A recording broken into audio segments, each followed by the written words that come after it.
Welcome to the Pop-Off with Gene Fitzmagic and friends. Your daily sports and entertainment radio show, live all over the world. You're going to want to hear what these guys have to say. With their hot takes, recaps, previews, and predictions, sometimes these guys might get along, but most times, they won't. So see what happens when these guys pop off about the world of sports and entertainment. Hello, everybody, and welcome to the Pop-Off. I am Gene Fitzmagic, joined as always by James Jeudy, Nigel Downer. Caleb Pinkett may be joining us a little bit late. How's my buddy? We went on a 2-week hiatus. How are we doing? I've been fiending. They've been calling me Woody Biggums over here because I'm just like, y'all want to talk some sports? I'm just so excited. And I peep a new hat on Mr. Downer. Yeah, boy, this one's a fresh exclusive. This one's even more exclusive than the other exclusives, which I'm always about the exclusive. This one here is the tennis colorway. Shout out to Hat Club. I'm no way endorsed or sponsored by them, but I love their stuff. So check this out. Look at this. That nice little green, like you can barely see it, but it's all neon green right there. That's better. Yeah, neon green outline and navy blue, green cap. And then you got your 100 years of Philadelphia right there. You got a bunch of logos on the side, the 100-year patch. There you go. And then let me show you that. Then you got the new era green on green, tone on tone. But the piece de resistance, my friends. The back, you got the flat Batterman right there. But look it, if you can see it, trying to get it in for you there. The baseball is green. It's a neon green, just like said tennis ball. Oh my goodness. And of course, it's a 7-1-8. You know my deal. You got the gray underbrim, but also you got that exclusive Hat Club label. So you know that you're rocking something that only Hat Club puts out. It's the best of the best. And man, I've been waiting. I was hoping this would come out because I've been watching a lot of baseball lately. Woo, boy, them Phillies. Shout out to my boy, Andrew Harrison. He's a big fan. He not only is a good friend of mine, but he also knows the head coach. And, man, if you're not watching the Phillies play ball right now, it's ridiculous. Like they hit a lot of home runs. Dude, it's crazy. And I'm not even a baseball guy, and I'm excited. You can tell. I'm excited to be here. I'm also excited to talk about the Phillies. Don't know much about the Phillies, but I'll do it anyway. Yeah, the Phillies, I feel like every at-bat, every time they score, it's a home run. It's wild. And the energy is so intense. Like when they come out, it's just like these guys are already sweating. So their warm-up must have been intense. They all got long hair. Like it's just a bunch of white dudes from the backcountry. That's what it feels like. And they're just ready to play the game. It's crazy. Yeah. No, shout out to the Phillies. And shout out to the Rangers. Took a 2-0 lead on the Astros. I'm no fan of the Astros as a Yankee fan. Astros are one of my number one targets. So I'm glad to see the Rangers up 2-0 on the Astros. There it is. So there you go. All right. Well, we're going to talk a lot of football we missed out on the last 2 weeks. Let's start it with poor Mr. Bill Belichick, man. He just can't seem to buy a win. Is he going to be back next season? Start with Woody. Of course. I feel like this is a ridiculous question. You know, I truly believe Greg Popovich and Bill Belichick are pretty much clones of each other that deal with different sports, have the long dynasties largely tied to one player. That one player left for whatever reason, and now they are, they've just been bottom feeders, and not one person was saying, oh, are we going to get rid of Greg Popovich? I think his reputation is a little bit, more positive than Bill. Bill, his way or the highway and all that. But they are both, militant their way or the highway type people. Pop hung around there, got Wemby. Now he's back on the up and up. And Bill is going to hang around. I don't know if it's Caleb or if he has to bottom feed for a few more years before he gets his own Wemby. But yeah, he'll be back. They're not going to fire him. Nigel, do you agree? 100%. I mean, this guy, Bill Belichick, is a 71 years young. He's not going anywhere. You're literally going to have to drag him kicking and screaming. I think factually what's going to happen here, I mean, they've started at 1-5, which is the worst record that the Patriots have ever had since 1995, I believe. Yes. So I think what's going to happen here is that unless they have a solid replacement or a solid plan, Belichick is there. I think he's there for at least another ridiculous 2, maybe 3 seasons. Because I believe they do. I believe Gerard Mayo is already the coach in waiting. Right. Okay. Then you know what? Then but I feel like, to your point, they already have a coach in waiting, let's say. I think they still need everything to be like the swiftest changing of the guards known to mankind. Like there's no hiccups. Like it's just like a nice passing of the torch. Maybe Belichick does one more because he's only got 1 or 2 seasons left to win to be the most winningest coach, right? So, well, it depends how many wins he gets. Sorry, correct. Yeah, Yeah. sure. Yes, you're not wrong. And I mean, at this pace, it's going to take him at least another 3 to 5. I think it's not looking good. Yeah. But so who knows? Who knows? Maybe they, because depending on what their draft is next year, I don't know. I feel like there's a lot of variables. I feel like he's going to stay this year. I feel like he's going to be around next year. Then we'll find out. Even if he goes, say, 2-15, he's still there next year. Yeah, Yeah, absolutely. Really? You don't think that the resume of Bill Belichick can withstand a 2-15 season? I think it should, but there's a lot of rumors that he's not getting along well with the owner, Bob Kraft. But also, I want to say there's probably a lot of friction between Belichick and just like Mac Jones, his performance, and just the overall offense, like the team. Yeah. So, I mean, I feel like there could be some other stuff happening there. I'm not blaming it on Mac Jones in the squad. I'm just saying that's just like insult to injury that Belichick's not getting through to him. Maybe Mac Jones just isn't working with it or whatever the offense is. Because the running back, Stevenson. Yeah. He's doing okay. He's doing okay. You know what I mean? So, who knows? Oh, hold on. Please hold. Is that a hat? Yes. All right. So you don't think? I mean, if I'm Bob Kraft, I would have a bone to pick with Belichick because if I'm Bob Kraft, I'm saying, hey man, you ran Tom Brady out of town, not giving him weapons. Like you kind of killed the team with this whole mentality, and then he won one somewhere else. Like he still had juice, right? Yeah. And you didn't get that juice for our organization. He still had more years, and in the meantime, while you let him run, you drafted this guy that you claimed, could be the next big thing, and that has not worked out literally at all. So I don't know, like the reports that you're referring to, what Bob Kraft's beef is with Bill. I can definitely see that because that's literally how I would feel. But I just think, the years and years that they do go back and the resume, it's actually kind of almost unheard of for them to just, cut the cord. Even with the 2-15 season, 0-17, I feel like he has earned one more, like another chance. I think. Okay. So let's turn our attention to within the division, the Jets. Big win this past week against the Eagles. I don't think any of us saw that one coming. Are the Jets a playoff team? Nigel, we'll start with you. We'll let Woody go crazy at the end. Yeah. Fair. I'll just put a light sprinkling, and then Woody can come with the storm. I think they do, man. I think they do. I feel like they'll squeak in. It'll be some wild card or something. But there's just I feel like you just have just enough of the right pieces, and it's just the right time because as we've seen, the AFC is so wild right now. Like everything is just kind of up for grabs, save, the Dolphins and, well, who knows now with the Chiefs or San Fran's NFC, so it doesn't matter. But save the Chiefs though as well because their offense hasn't been clicking and they haven't been like, the destroyers that we've seen in the last 2 seasons.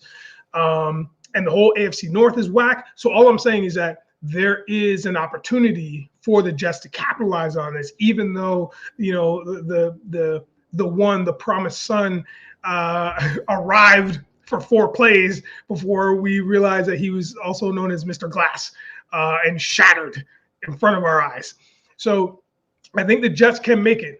If they do, once again, I think it's wild card and they just squeak in, but then that's a wrap for them after that.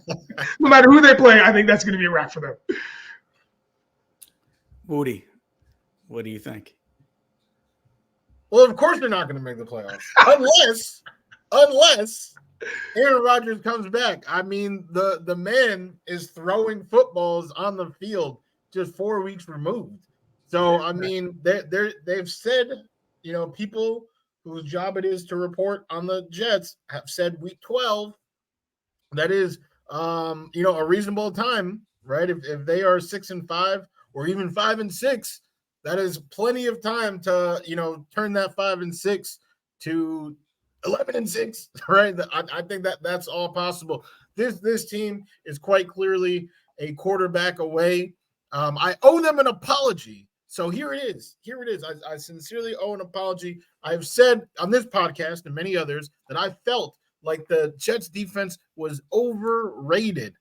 And my two big reasons, Gene called me out. He said, why do you think that? My two big reasons was that last year they faced 7 backup quarterbacks, and they remained very healthy, like unrealistically healthy. No one on that defense missed more than 2 games. That's not going to happen this year. And already has not happened. They have faced 3 of the best. I mean, if you talk about the consensus, Josh Allen, Patrick Mahomes, Jalen Hurts is in everybody's top 10. It's probably in a lot of people's top 5. And what did they? 9 turnovers without DJ Reed. What they just did to Jalen Hurts without Sauce, DJ Reed, Brandon Eccles. I mean, oh my Lord, I am so sorry, New York Jets defense. I will never disrespect you for the next 2 weeks at least. We'll see what happens, okay? This is amazing, but Zach Wilson is still trash. I don't care what they say about turning corners. I will turn my cheek to that narrative because it doesn't make sense. And the boy has not even thrown a touchdown in 2 games. What corner has he turned? The boy can't even throw 200 yards in a game. So can they make the playoffs? I don't know. Can the Jets defense get 4 interceptions every single game? Because that's the only way. The team can't even score 20 points. They cannot score 20 points. So unless the Jets defense truly is the 85 Bears and stops teams from scoring 2 touchdowns, they're going to miss the playoffs because the Jets offense cannot score. There you go. Do you honestly think that he could come back by the end of the year? I do. Really? I mean, it's the only way I can go to sleep at night, man. All right. Who had the worst loss, San Francisco or Philly? You didn't say your answer. Yeah, you didn't say your piece, guy. Like, come on now. Do I think they're going to make the playoffs? I do. There you go. I think, but I agree with Nigel Downer, man. I think they're going to squeak right in. Yeah. I expected them to be 3-3 with Aaron after this stretch, and then they have a boatload of winnable games. They got the Giants in there, the Chargers in there. There's the schedule right there. Vegas, Atlanta, Washington, Cleveland. Yeah, we're gonna lose to the Chargers, just letting you know. Probably lose to the Chargers. We do show up for those primetime games, though, it seems like, except, well, not all of them, but some of them. Yeah, I know about that. But listen, I think we could squeak right in. We're not going to have the season we thought we were going to have, but we still could have a decent season. I think one of the reasons why we could is because the North is playing so sloppy right now. The North does not look great. And because of that, we could actually squeak in with the 3rd team in the East, I think. If it wasn't for the North not being what we thought they were, then I wouldn't think so. But that's why I think we have a shot at the playoffs. That's a good point. Yeah. All right. So on to who had the worst loss, San Francisco or Philly? Moody, who had the worst loss this week? So this is like I don't know if there's a cop-out answer, but I feel like, we got to define the question. So like, if I'm on the team, like if I'm a member of the team, who am I, like, what situation am I more mad? The Niners, Jake Moody. If I see you anywhere outside the locker room, 41 yards, come on, yo, like literally almost every kicker in the NFL is hitting that. What are you doing? We lost CMC. We lost Debo, but it didn't matter. We gave you a 41-yard attempt. In this year, there's no kicker that has missed, I want to say within 40 yards. So he's right there this season so far, right? 41, Jake Moody. Oh my God. You better hope we don't see each other at Whole Foods, because that's how I would feel. But if you're talking about as a fan base, which team or which fan base or organization should feel more down on their team, it's the Eagles, because that loss was embarrassing. It was atrocious. The other team didn't even score a touchdown. What are you doing? Jalen Hurts. What's up? What is up? Even Devontae Smith had a couple of big drops. Jalen was missing A.J. Brown. You kind of sense some frustration from Brown, who was consistently getting open and then kind of getting missed. The team just kind of looked in disarray. They lost some pieces. Lane Johnson is a big piece that they just lost.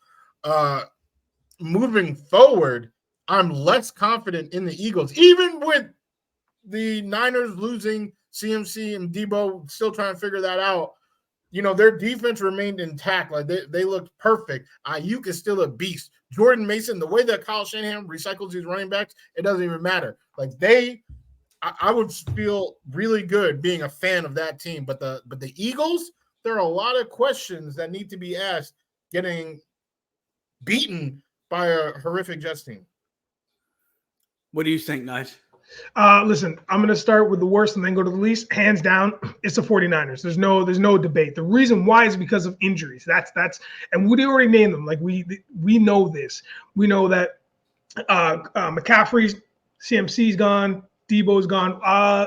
For who knows how long. McCaffrey, I guess it's a rib oblique thing, so he had to go through an MRI at the beginning of the week, yesterday, I believe. And then Debo, that guy's got a shoulder thing, so shoulders are a real pain in the ass. So who knows how long that's going to linger, especially when you're banging heads for intensely for 2 hours. That's not going to be great. And then Trent Williams, right, the offensive tackle. There's a lot of injuries, significant injuries that happen to this squad, and that, I think, for me, it's San Fran, because you need everybody to be intact. And now we all knew. I feel like it was Eugene who called out CMC the dangers of his injuries and pending injuries, because he's constantly getting injured, right? Because of the way he plays the game. But he plays very slick and very smart, but he also is susceptible to some wicked hits. So I think for me, it's San Fran. Secondary is definitely the Eagles, because you know what, man? The injuries that the San Fran has to work through, those are physical things. The injuries that the Eagles went through, man, those are just mental things. It's just some ego stuff. It's fine. You lost to the Jets. Who cares? It's fine. You came out hot in the first quarter, Eagles. You came flying. You had 2 TDs, one in the first quarter, one in the second quarter. All the Jets could muster up was a couple field goals. But then the Jets kept coming. They just kept coming, and they just kept adding. And it was it sucks too, because you can just see it happening, which is another field goal and another field goal. And you're like, God damn it, and another field goal. And it's just a death by a million cuts. You know what I mean? And then the last TD, and it's that's a wrap. Just an ego thing, man, because nobody was going to go undefeated this year. It's fine. It's just an ego thing. The worst damage done, San Fran, hands down.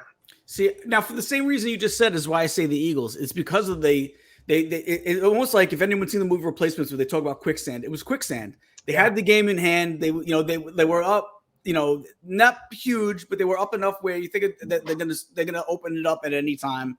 But the Jets just kept staying in there and chipping away.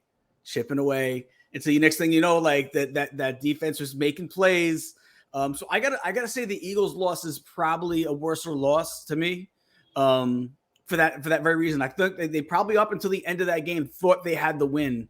I thought the Eagles were going to win the whole time. Up until the very end of the game, I still thought the Eagles were winning. Moody, am I wrong? Hell no. You already know I was in shock. My eyes did not believe what they were seeing. So that's why I go with the Eagles having the worse loss this week, man. Listen, both losses were tough, especially the way the 49ers lost, losing on a chip shot field goal. But that kid is a good kicker for his, he's a rookie kicker. He'll get his stuff together, I'm sure. So we'll see how it goes from there. For the fantasy players, Jordan Mason, Bye. He will be that dude. I promise you that. I like Jordan Mason. I believe a fifth rounder too. 49ers always find running backs late, man. All right. Apparently quarterbacks too. God. Yeah, as it turns out, although he had a not such a great game last week. That's true. That is true. All right. Who needs to make a trade by the deadline? What team in the NFL needs to really seriously make a big trade by the deadline? Woody. I had the most trouble with this one. Racking my brain, trying to figure out a team, trying to figure out a player, but fantasy actually helped me find a nice fit because Zach Moss, I don't know if you guys have played against Zach Moss, have had Zach Moss on any of your teams, but he's having himself a season, actually. Mm-hmm. He is, I believe, in the top 7 for running backs in all of fantasy right now. But his team just made his teammate the second highest paid running back in the league, the Colts, right? They finally committed to Jonathan Taylor, right? Saquon over there, mad. Yep. As they try to, all get paid. Jonathan Taylor sat out. They're like, Saquon's like, I don't know. I'll just take this 1-year deal. Jonathan Taylor actually accomplished the mission. He secured the bag. All right. But the odd man out is Moss, who's had such a great season in his wake. So I don't know if they're going to keep Moss. That kind of seems a little silly to me since they invested so much in Taylor. So who needs running back help? I would say a team that's pretty good, but would really need to get over the hump. And that sounds like, to me, the Baltimore Ravens. All right. They right now, they're a good team. Great roster, but they keep playing up and down. They're kind of missing. They're missing something, and then their receivers are missing catches, just missing them. So strengthen up that run game that took that huge hit with the early injury to J.K. Dobbins. I think Zach Moss would be a perfect fit, and of course, we already know what Lamar can do in the red zone, like goal line packages with his feet. But to have the threat of Moss, who's a power back, who's just going to run through people, just gives you a whole nother element down there. They would be the most dangerous red zone team in the league. And I think that would really spread the gap between the Ravens and the rest of the AFC North. Because as Gene said, they've kind of all been struggling, all 4. But if any one of them can just get it together, right, then the sky is the limit. So I think Moss to the Ravens is one that would really change the complexity of the season. What about you, Naj? Ooh, man, just like my boy Woody, this was a tough one, boy. Because so shout out to you, Gene, for this question because this is a tough one. However, what I came up with was my top. I have a couple, but I think my top, and I had to do a bunch of research for this too. I think it's like trading Jerry Jeudy, Cortland Sutton. Let's get him out of the situation. Let's put him to the Carolina Panthers. Now, the reason why I'm saying that, one, I read a great article, but 2, Bryce Young is doing great. I should say great. He's doing very well with what he has. I mean, this kid's got he's 63% completion percentage. As a rookie, that's okay. You're 0-6, but that's okay, man. But that just says that you're doing the right things. You're making the right steps. You're throwing to a bunch of nobodies. He's got really no support. And so, he's already got 967 yards. That's fantastic, man. 6 touchdowns, 4 interceptions. Listen, we get that. That ratio is always going to be a little wonky until you get to a little bit more greatness, a little bit more reps under your belt, right? Because defenses are showing you things that are a lot different, a lot faster than the college game. I think we throw those guys there because in Denver is a dumpster fire right now. Denver is a hot place to be. We need to get those guys out of there. Jerry Jeudy is already – I feel like he's going into a dark place. He's talking a lot tonight, and I don't know if you guys saw he got into it with Steve Smith Jr. on the weekend.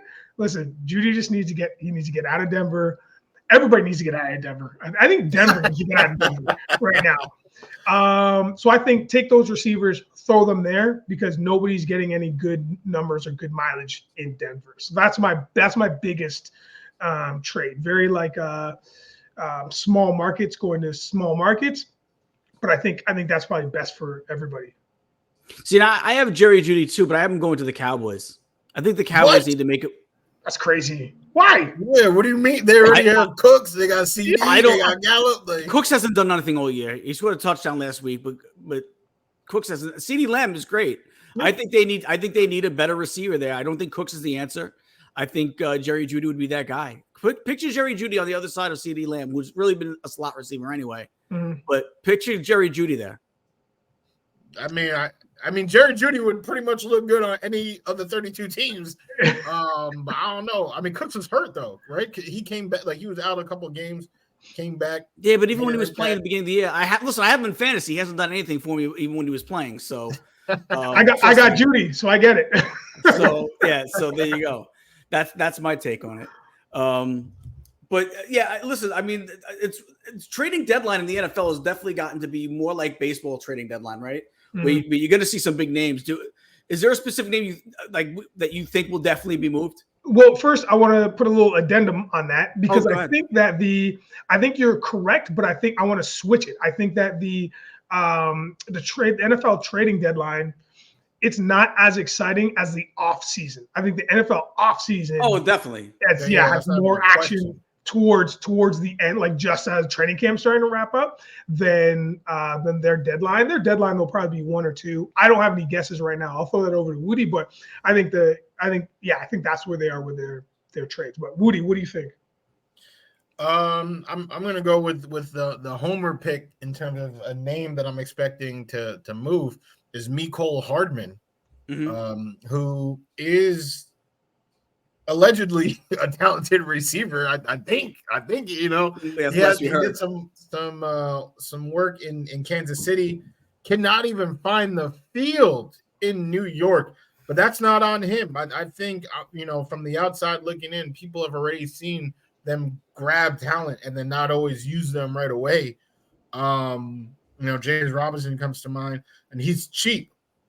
There's a couple of guys that have fallen out of rotation with the New York Jets, like Carl Lawson. But Carl Lawson cost $15 million. I don't think anybody's in a rush to pay Carl Lawson. But Hardman is $4 million, right? So if you do need that help, and that also comes with special teams too, right? Because he's a kick returner, punt returner. So I think that helps, to have that guy, a gadget guy, also like in the slot, and speed. If you want more speed. Right, that's the NFL is predicated on that.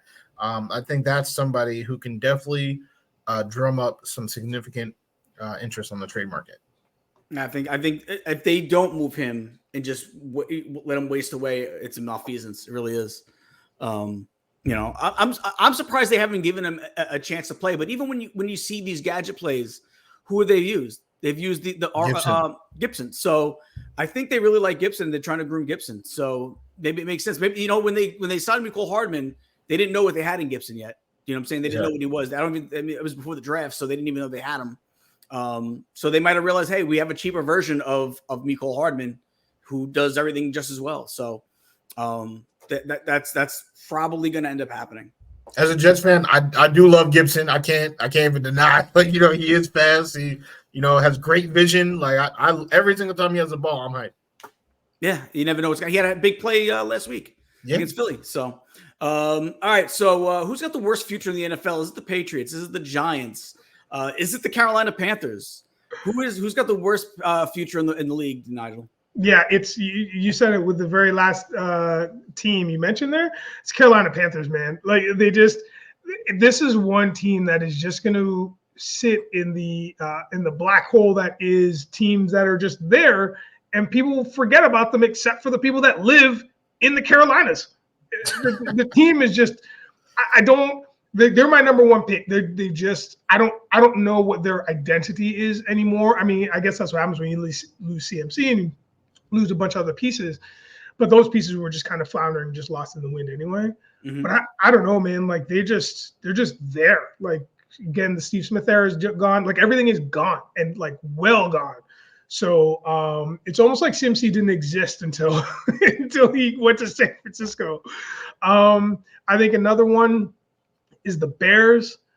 They just can't get out of it. They just can't get out of this funk, man.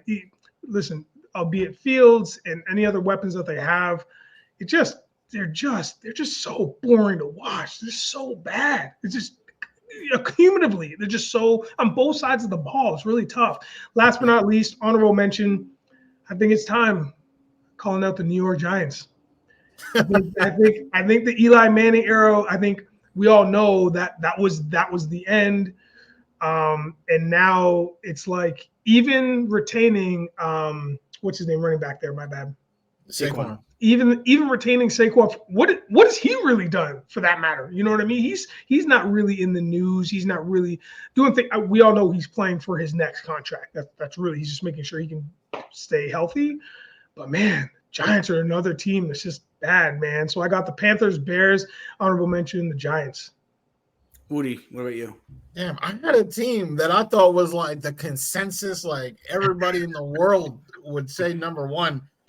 And it was so much like I thought it was such a consensus that I was like, you know what? Let me pick another team. To not be basic. But now I feel like I gotta say this team because you guys just said three apiece, and neither of you said this team. Now, before I say it, the Panthers. I actually should have been tracking that. The Panthers have a horrific future. I mean, Bryce Young, all right, number one pick, and that's actually kind of why I strayed from them because I think he could be good. Mm-hmm. But as Nigel was speaking, I actually realized that their pick, like if they get the first pick, that actually goes to Chicago, right? They traded that to get Bryce Young. So their future actually is like very bleak. They probably are number two to this team. Still, that I feel like it's number one. I can't wait. Allow me to tell you about a team that not only has a messed up quarterback situation, not only has a messed up coach situation. Tell him, Woody, tell him. But the roster is set to implode within the next 2 years. I'm talking about a team that only has one win, not that many picks. The Denver Broncos. They are in shambles. Nigel already said they're a dumpster fire. I mean, this is a catastrophic. This is like I don't even know, a forest fire. A forest fire. It is spreading like wildfire. All the different types of fires, all the different types of birds. All of them. The Denver Broncos, they are suffering. The earliest that they can get released from Russell Wilson's contract is 2026. If they choose to do it that year, they will have $31 million in dead cap. So not only are you 3 years away from that, but you're 3 years away. And then for the next 2 years after that, you're still paying the man who's in the grave. Okay. This is a team who just last year, right? Nathaniel Hackett, worst coaching job. It was pretty bad. I won't lie. But if that team had scored 20 points in every game, they would have been a 10-win team.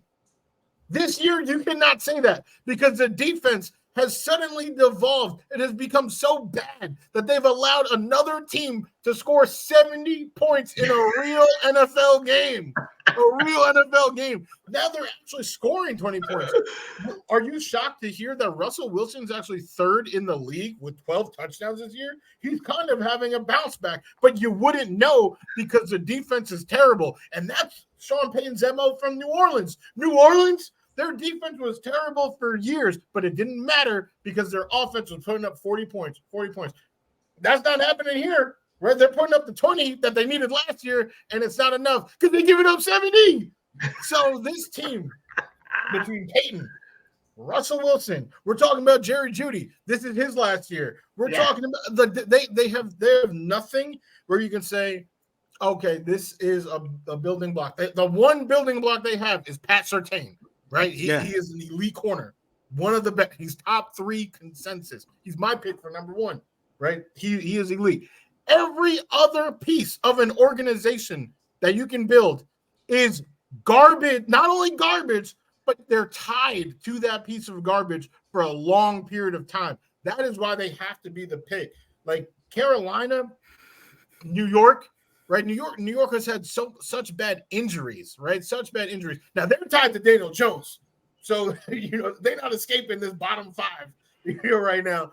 But different moves can be made with all these different organizations that we can bring up. I can't remember the other ones that you guys said right now. But there are like even the Bears, right? The Bears now have 2 top 5 picks, right? Like they can, if they were good drafters, they can flip that. Like there are glimmers of hope for all of these franchises. But the Broncos, you're just stuck. You are stuck to at least 2026 with these 2 guys that don't know what they're doing right now. All right, you're stuck. And that's why they got to be the pick for the worst future in the NFL. That D, their logo with the D and the horse jumping out. The horse is trying to leave. The horse is actually trying to jump out of the D. Is like, I don't want any part of this. I'm out of here, but it's a jail because the one that connects the D, the one line there, you can't get past it. You can't get past it. I'm surprised nobody said New England at all. Not because I feel like New England's just got like pedigree though. Like and also people are gonna give them grace. Like let's be honest, man. They were definitely like the team of the decade or team of the 2000s. I mean, those guys, they have 6 Super Bowl champions now, like 6 Super Bowls. Like, I mean, we got to give them a couple years to breathe because once you lose, everybody knows once you lose to somebody like Tom Brady, I mean, he's in a world of his own, epsilon of his own. But once you lose that, you know what's going to happen. You know, and they haven't really been like they're not as like systemically bad as all these other teams. Like they actually had a cornerback that was looking like he was going to win Defensive Rookie of the Year, Christian Gonzalez. He was the NFL's best corner. He actually won, I want to say either defensive. I think he won Defensive Rookie of the month. But like his stats were comparable to any corner in the league. Yeah. Now he's out for the season. You know, they lost Jeudy indefinitely. Their O-line.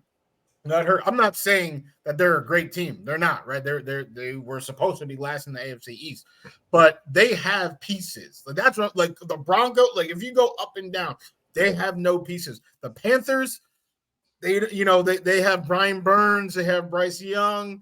You know, the Patriots, they have pieces that Bill Belichick can work with. It's just that Mac Jones stinks. Right, but they're going to get a high pick this year. You can just reload. Drake May, all right. You know, like there's so many QBs this year.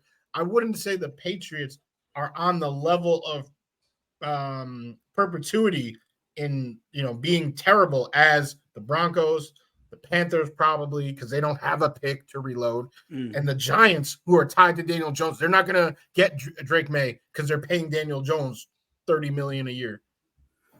All right. So who is this season's MVP so far? Woody. I have a pick, but this award is the best QB award. So I will still say my pick, but then I'll tell you a good QB because that's who's going to get it.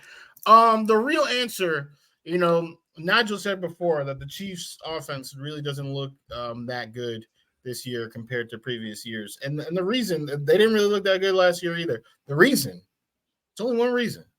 It's because the cheetah, Tyreek Hill, is not on the team. I mean, Tyreek Hill, it cannot be overstated like what this man does to an organization. And, Mahomes with the deep ball, like what they were able to do was phenomenal. And then he went to Miami and they roasted the decision. Tua can't throw it 30 yards, all this, all that. Mike McDaniel, prodigy of the Shanahan coaching tree, has done plenty to get Tyreek Hill the ball. He had 1,800 yards last year, right? He led the league in receiving yards last year. This year, he has 814 already. There is no player in the NFL within 125 receiving yards from Tyreek Hill. He has 6 TDs. That is number 1 in the league. There is no player in the league that's had more than 3 catches for over 40 yards. Do we want to go around the room and guess how many Tyreek has had? Because it's not 3. I'll tell you that. It's 6. It's 6. The man is just – these are otherworldly numbers other than that Buffalo game. And New England. But anyway, these are otherworldly numbers from the league's best receiver right now. I mean, 83% of his catches are first downs. That is number 2 in the league for anyone with more than 20 catches. I mean, what he's doing to this offense, what he's making Tua look like. Like Tua, Reek to Tua is like makeup. I don't even want to finish that sentence, but let your imagination take you to where Good. He didn't want you to finish that sentence either. No, yeah. Oh, I will leave that one alone. But I'm telling you, maybe it's Maybelline, maybe it's Tyreek. He is the MVP of the year. But because they don't give it to anyone who's not a quarterback, then allow me to introduce his quarterback, Tua Tagovailoa. He has to be the pig. He leads the league in passing yards, in TDs. Of course, it helps having Tyreek, but these are the numbers. If you're going to give it to the best quarterback award, they're 5-1. And with Tua having the numbers that he has, no player has over 1,700 yards. He has 1,876. All right. That sounds like some sort of American type year. But anyway, right. 14 TDs. That's number one in the league. First in passer rating. The boy has been balling. That's a near perfect QB rating against the Broncos where they put up 70. They have just been unstoppable. So Tua or Reek, I will go Reek, but the NFL is going to give it to the quarterback. I have the same pick as you. I have Tua. Pretty much, the guy has been electric. What did we say in the beginning of the season? The Dolphins will go as far as Tua will go because it all depends on his health. Mm-hmm. So we all knew he was capable of this if he stayed healthy. He's staying healthy. If he stays healthy the rest of the year, I think he's the MVP as well. Because if those numbers are, and he's got 2/3 of the season left still to go. I agree with that pick. Who do you have, Nudge? Ladies and gentlemen, where some zig, I zop. Not quite a zag, but I zop. So I kind of go off the beaten path. Sure, man, I get it. I understand the argument that Tyreek Hill via Tua to Tyreek Hill, that duo is dynamic. However, I just want to say that one man has not seen the field because another man has been playing lights out. Shout out to Darnold. I'm sorry, but your boy Purdy is putting up numbers and getting the job done. Also, another team that is 5-1. However, Brock Purdy is destroying. He also has numbers to back it up. Not quite as good as Tua. I'm not going to lie to you because this right now for me is an MVP race that is solely 2 QBs and 1 receiver. The 2 QBs being Purdy and Tua. The receiver being Tyreek Hill. Tyreek Hill, the thing is, it's not that he's just fast. We know this.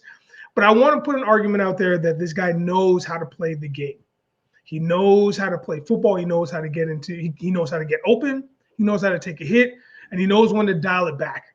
And when I say dial it back, he's not all flashy and all talking a bunch of trash, but he's a ball of energy that's just waiting to be released. So the guy's a beast. However, I want to say that pound for pound in the long run, Brock Purdy, this guy, if you're watching him, the guy's a sniper. He's precise. That's what I want to say. He's precise. That's the word I'm looking for. Just under 1,400 yards, 10 TDs, 1 interception. 76, almost 77% like QB rating.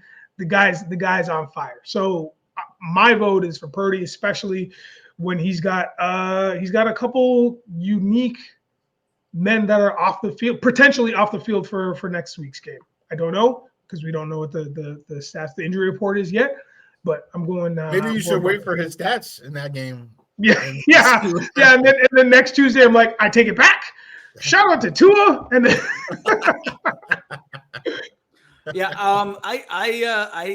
I took a big swing and a miss on my Darnold my Darnold take. But dude, it was very entertaining for as long as it lasted. Hey, and it could still happen. If Purdy, his oblique, and then Darnold's back out there. It could still happen. Yeah, you're not wrong. So, yeah, there we go. I got Tua over Purdy. Purdy has had a great season, but yeah, I can't see not Tua not getting. I think he's got to be the consensus for the most part. But speaking of Tyreek Hill, is he getting 2,000 yards this season? If he remains healthy, yes. He is currently on pace for 2306, 2,306 yards. So that's plenty of cushion. As long as he plays all the games, there's plenty of cushion to get 2,000 for sure. Yes. Do you think he gets it, Nige? I do.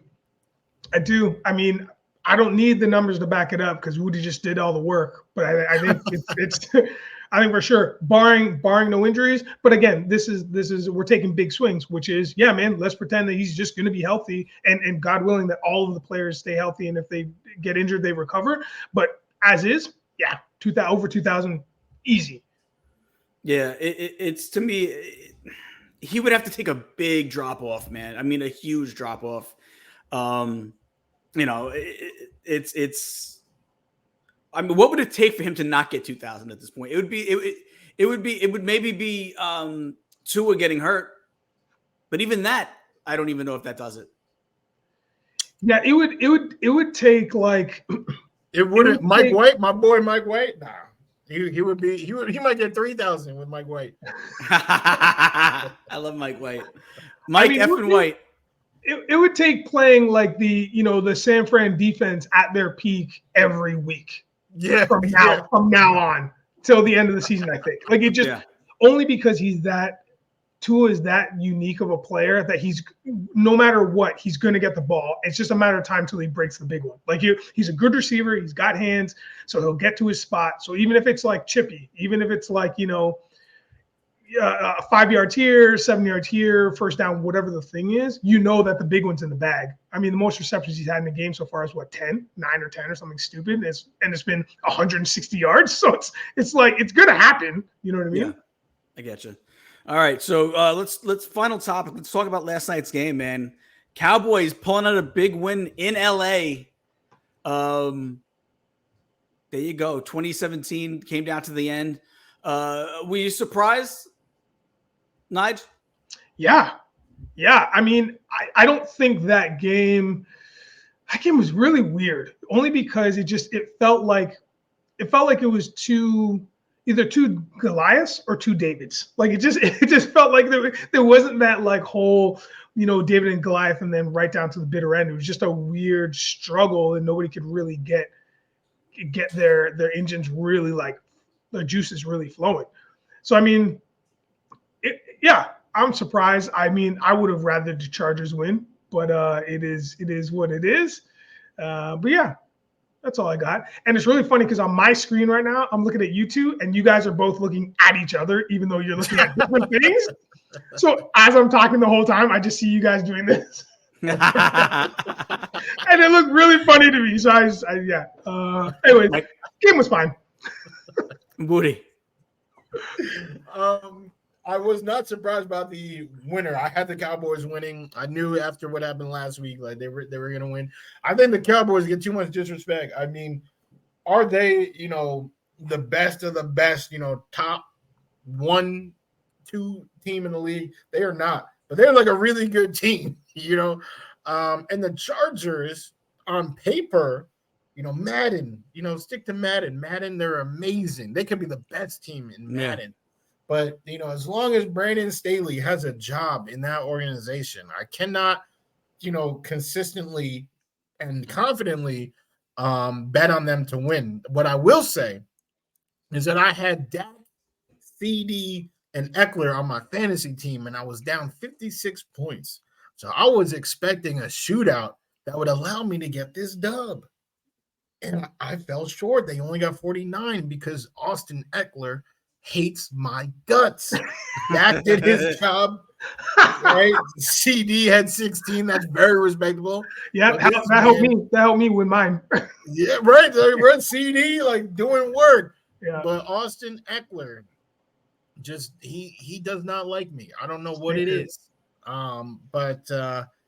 Yeah, I was definitely expecting the Cowboys to bounce back nice. Herbert missed a whole lot of throw. I don't know what.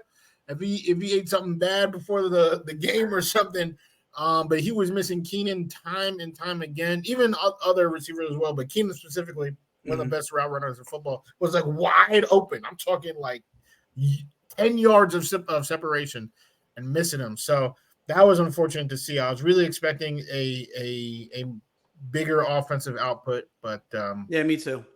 Yeah, Cowboys are a good team, so not surprised with that. It was, listen, these are two flawed teams, right? Like one's got a flaw with Dak being Dak, and the other team has a flaw with Staley. Like that's just he might be the worst coach in the league with the best roster in the league. But it's true though. That might be really the best roster in the league, and unfortunately, they play like a flawed team because that coaching staff is just horrendous. Yeah. So, yeah, man. So that's gonna do it for today. So with that, we got some good last words today. Oh, I should have. I had 2 weeks to think, but I actually. I guess I've been thinking about other things. I'll just say, feels good to be back. It's like riding a bike. Have a great day. Naj? Yeah, for me, it's like, listen, 2 things. One, good to be back, and I got my hats today. Hey. How many came in today? I got 2. I got 2 in today. And you know what? Maybe I'll wear one next week. I'm gonna surprise you. I'll give you all a little tease though, just a little tease. Okay. Let's give you the back right here. There you go. It's a hockey one. Oh, yeah, there you go. Give you the back, and I'll give you a back of this one. Okay, that's a baseball one. Okay. Yeah, there you go. That looks like like not your regular hat material. Yeah, there you go. Okay. Yep. All right. Give you guys that little tease. Hey, man, again, good to be back. Got my hats today. Ladies and gentlemen, people of all ages, sizes, creeds, have a fantastic week. There you go. Guys, have a great today. Better tomorrow. We'll see you next week. Peace. That's the pop off for today, folks. Thank you to all of our listeners, as well as our producers, Patty Puddles and Fareed Kameo. And make sure you tune in tomorrow to hear what these hooligans will pop off about next.